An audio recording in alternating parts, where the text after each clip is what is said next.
దాదాపుగా దేశం అంతా కూడా అమలైంది. ఇక్కడ చూసినే చాలా మంది అమలు చేశారు కూడా ఆయన తరహాలోనే. దేశం అంతా ఇవాళ అదే రన్ అవుతుంది. దాని తర్వాత ఉన్నటువంటి ప్రభుత్వాలు ఇంకా రకరకాలుగా కొనసాగించినటువంటి పద్ధతులు.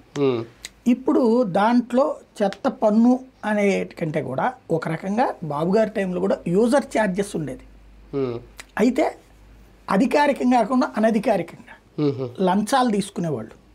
ఇదివరకు 50 ఇవ్వండి, 100 ఇవ్వండి, షాపుల దగ్గర మామూళ్ళు అంటాం మేము, షాపుల దగ్గర కట్టేవాళ్ళం. అది దసరా మామూళ్ళు వేరు, మళ్ళీ రెగ్యులర్గా కట్టేది ఉండేది. దాన్ని ఒక స్ట్రీమ్ లైన్లోకి తీసుకొచ్చారు. దానికి ట్యాక్స్ అనేటువంటిది అదేంటంటే అన్ని చోట్ల కొంతమంది కట్టరు. ఇప్పుడు కొంతమంది అధికార పక్షం ఉన్నటువంటి వాళ్ళు కట్టరు. దానికి వీళ్ళు ఏం చేశారంటే ఇంక్లూడ్ చేశారు. మీకు హౌస్ ట్యాక్స్తో పాటు ఇది కూడా యాడ్ అయ్యి వచ్చేస్తుంది. హౌస్ ట్యాక్స్తో పాటు నాలా ట్యాక్స్ వస్తుంది, దాంతోపాటు ఇది కూడా యాడ్ అయ్యి వస్తుంది. అది ఆయన పెట్టినటువంటి విధానం అనమాట. అది గుర్తుపెట్టుకోవాల్సిన అంశం. కానీ ఇప్పుడు తీసేయడం అంటే సాహసం అవుతుందా? ఒకవేళ చెత్త పన్ను తీసేయాలి అంటే నష్టం ఉందా దానివల్ల? ఎందుకు తీయలేదు? ఇప్పటిదాకా హామీ ఇచ్చారు కదా, సంతకం కూడా పెట్టారు కదా, అదే అంటున్నారు. ఎందుకు తీయలేదు అంటే ఎందుకు తీయలేకపోతున్నారు అనేది. ఇప్పుడు ఇవన్నీ ఎట్లా ఉంటాయి అంటే మనం విమర్శించడానికి బాగుంటాయి. ఇప్పుడు తీయలేదు అనుకోండి, తీసేశారు అనుకోండి, ఫర్ ఎగ్జాంపుల్, డబ్బులు ఎవరు పెట్టుకుంటారు?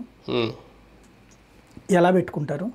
ఇప్పుడు సరిగ్గా చెప్పాలంటే మనం దాన్ని ఏమంటారు, వీళ్ళు చెప్పినటువంటి ఒక పదం గుర్తుంది నాకు.